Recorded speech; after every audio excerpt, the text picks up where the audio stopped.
છે. હું કુતિયાણા તાલુકાના દેવડા ગામેથી આવું છું. મને 15-17 વર્ષ થયા.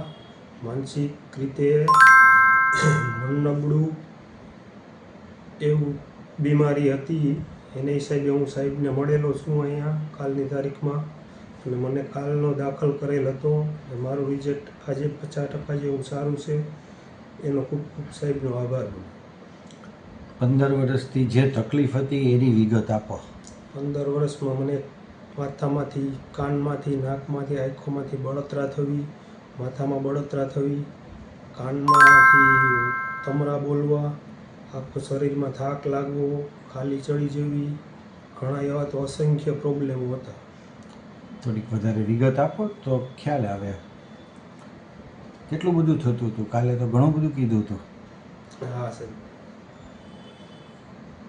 એમાં આંખમાં બળતરા મેન હતી, બરાબર.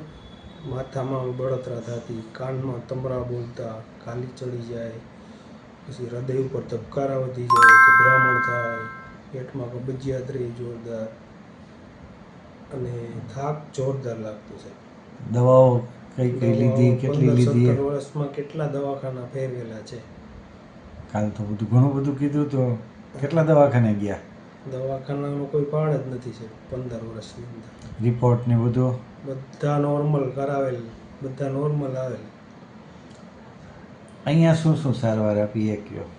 અહીંયા સાહેબે કાલના દાખલ કર્યા હતા. ઇન્જેક્શન, બાટલા, સાફ સફાઈ, બધું ચોખ્ખું અને સ્વચ્છ, બહુ સારું છે. ઇન્જેક્શનથી કંઈ સાઈડ ઇફેક્ટ, રિએક્શન? ના, કોઈ પ્રોબ્લેમ નહીં. હું એકલો આવેલો છું અને એકલો દાખલ થયેલો છું. બધું રિઝનેબલ રેટમાં થાય છે કે બહુ મોંઘી છે સારવાર? ના, કાંઈ મોંઘું નથી, બહુ રિઝનેબલ સાહેબ. આટલા વર્ષની તકલીફ હતી તો તમારી પાસેથી વધારે પૈસા પડાવવા અમે તમને કંઈ વધારે બિનજરૂરી ટ્રીટમેન્ટ કરી? કોઈ વસ્તુ બિનજરૂરી કરી જ નથી સાહેબ. કોઈ જાતના રિપોર્ટ કે કંઈ કરાવ્યું? ના, કાંઈ નથી કરાવ્યું. તોય પરફેક્ટ રિઝલ્ટ આવ્યું ને? પરફેક્ટ રિઝલ્ટ છે.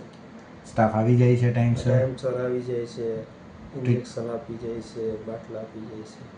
સ્ટાફનો સ્વભાવ ને બધું બહુ સારો, સરળ, બધી રીતે બધું સરસ. સરસ.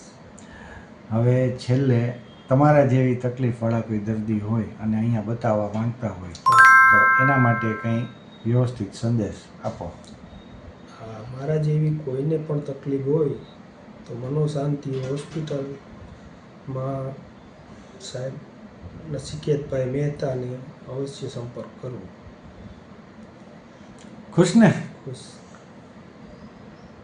અહીં મુખ્યત્વે નીચેની પરિસ્થિતિઓના નિરાકરણ માટે દર્દીઓને સારવાર માટે લાવવામાં આવતા હોય છે.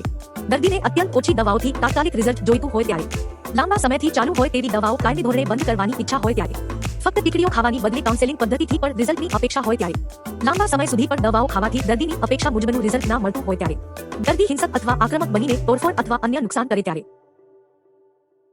This place is more than just a hospital. It's a place of healing, hope, and heart.